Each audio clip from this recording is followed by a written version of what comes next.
Magandang araw mga katokers, mga katokis, mga katoshis. Welcome na po sa ating panibagong vlog dito sa Talking Toshi Sports.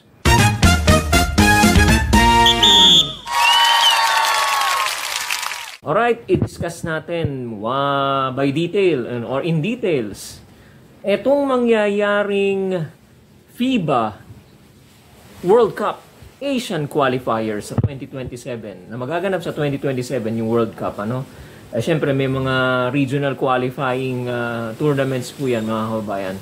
At kabilang tayo do sa Asian qualifiers mga kababayan.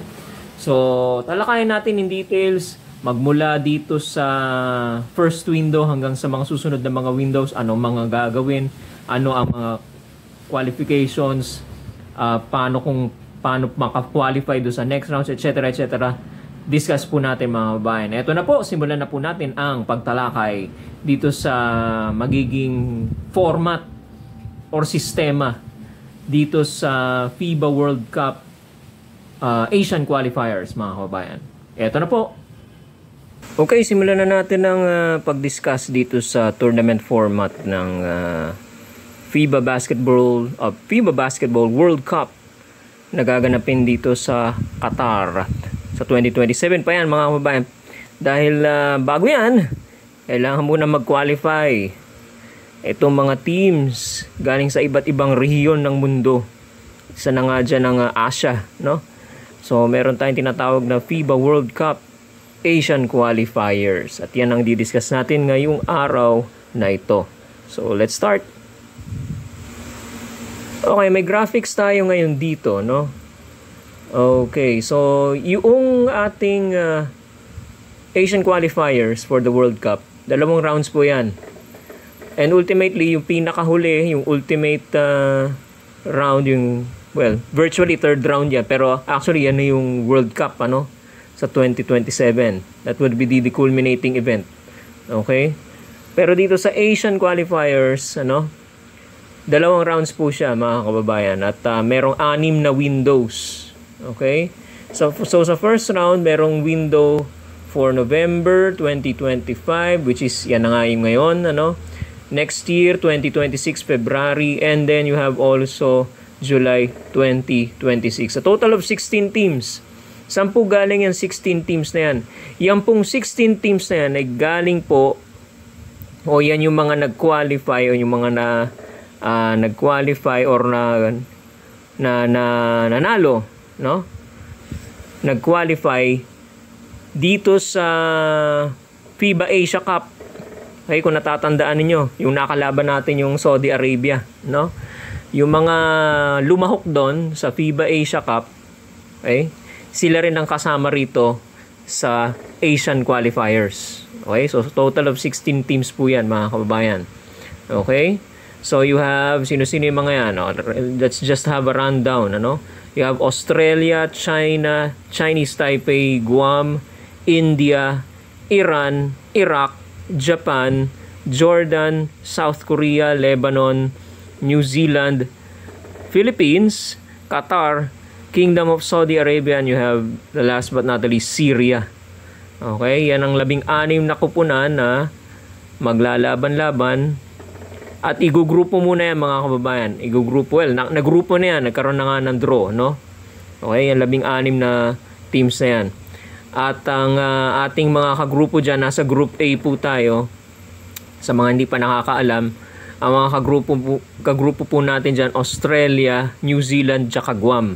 Puro Oceania countries, no? Alright, so yun na ang mga kamatch na, yun ang mga kagrupo natin, groupmates, kumbaga. Kakalabanin natin within the group, no?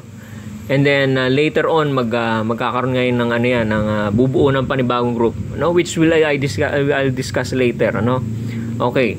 So 16 teams, okay? Divided into 4 groups with 4 countries per group. Okay?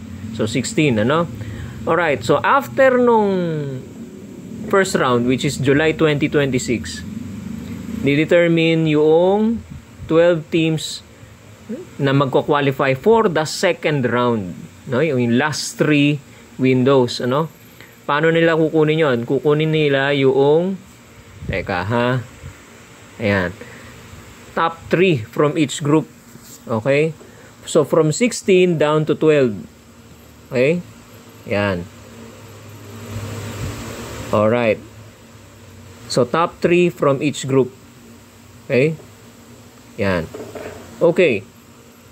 So, lalabas. So, kung 4 groups yan, okay, 12, ano? So, you have, for example lang, ano? So, 1, 2, 3, 4, okay? 1, 2, 3, 1, 2, 3, 6, 9, 12. Okay? With the, alisin natin itong isa. With the exception of 1 slot, no? Kasi i-re-reserva yan sa Qatar. Okay? I-reserva yan sa Qatar. Kasi sila ang host, no? So, kahit ano man ng, regardless of their, record at the end of the first round, ano yan, pasok sila, qualified sila sa second round, which is reflected here sa graphic na to. Okay?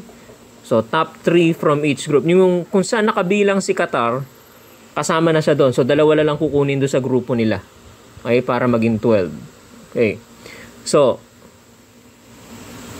12 teams will qualify for the second round. So, yung second round natin, ang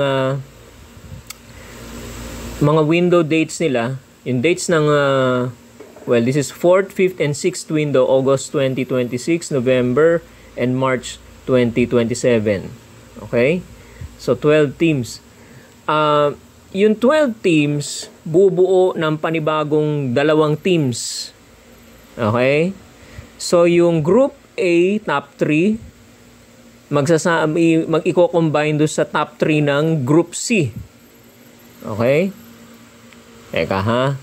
So, yung A and C, gagawa siya ng Group E. Yan. Alright? Okay. Ngayon, yung B and D, Group B and D, okay, yung top 3 dyan, tatawagin siyang Group F. Okay? So, yung nandun sa group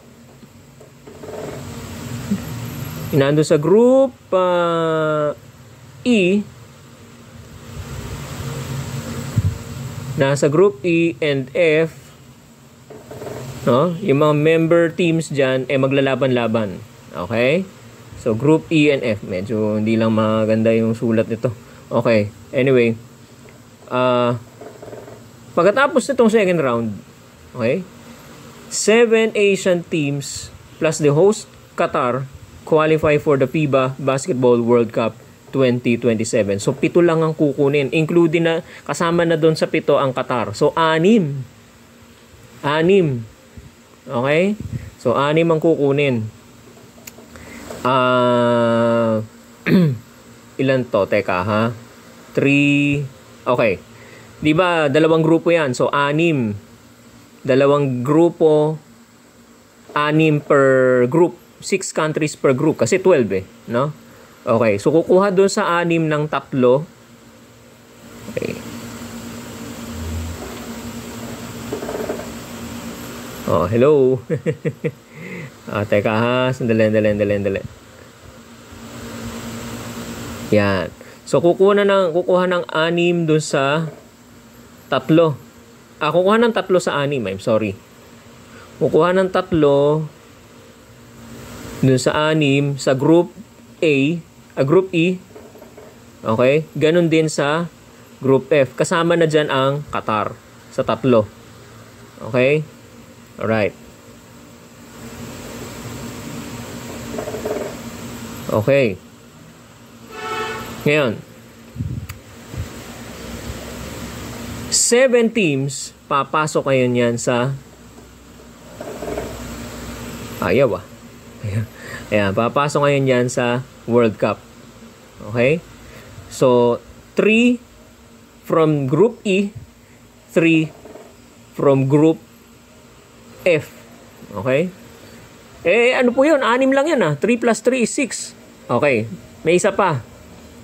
Yung best fourth placer sa bawat group. No? Sa Group E and Group F. Okay. Yung best fourth placer. Okay.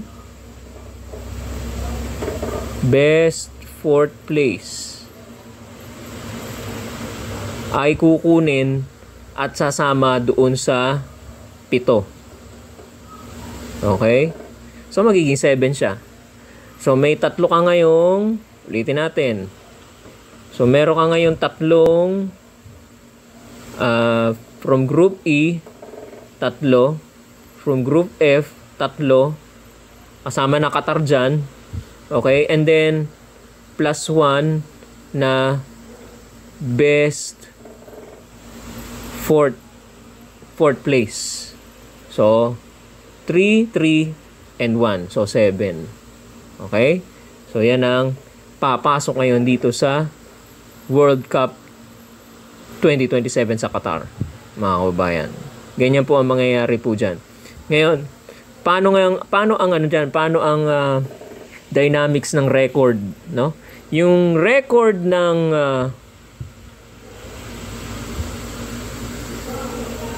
makukuha from the 16, yung 12, yung 12, yung record, kung ano yung record mo dun sa first round, i-carry over mo doon sa ayaw gumalaw. Hindi. I-carry over mo ngayon dito sa second round. Yan. Yung record. Yung win-loss record mo, carry over dito sa second round. Okay? So, kailangan, no? Galingan mo sa first round. Kasi, kung ano yung record mo sa first round will matter at malaki ang magiging meaning niya, significance niya sa magiging record mo sa second round. Okay? So, hindi siya erase, hindi siya back to zero. Kaya carry over yung record mo from the first round to the second round. Ganyan po ang magiging sistema dyan sa FIBA Asian Qualifiers. No? So, yan. Yan mga kababayan ang ating sistema dyan. Sana makapasok tayo. No? Alright? So, at hinihiling natin na yung bagong recruits natin, si QMB, at saka si JDL, si Juan Gomez de Leano, malaki ang mai-contribute dito sa ating kampanya. Okay? At itong si Justin Brownlee, medyo pumayat daw, sabi ni Coach Tim Cone, no? Babalik na siya. Talagang nagkasakit pala talaga siya, no? Nangako naman yung tao na maglalaro siya for Gilas, mga kababayan. Sana si Kai Soto, no? Makarecover na agad, mga kababayan, para may sentro tayo sa gitna, no? Malakas yung team natin pag merong Kai Soto. Okay? Let's face it, mas malakas ang ang team natin pag meron tayong sentrong malaki. Okay? We'll grab the rebounds, no? Take second chance points, no? Malaking maiko-contribute niya, mga kababayan. Ngayon, rating lang natin yung ating schedule for at least dito sa 2 games na gaganapin natin sa first window. Okay? Kalaban ng Guam. Okay? Yung unang-unang game natin versus Guam ay gaganapin sa November 28. Ito po ay alas 5 po ng hapon sa atin. Local time sa Guam yan. Kasi plus 2 hours, advance ng 2 hours ang Guam sa atin.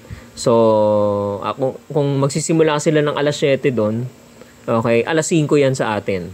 Okay? PST. Okay? 5 p.m. PST. Okay? Yan. Alright, yan ay gaganapin sa mga kababayan natin sa Guam sa Yigo Village, Calvo Fieldhouse. Napakaliit lang na island ng Guam, mga kababayan, no? Napapaligiran ng tubig. Island lang talaga siya, mga kababayan. Okay? So, yan po yung first game.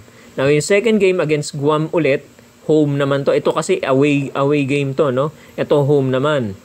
Sa December 1, yan po ay Lunes. Okay? Lunes po yan.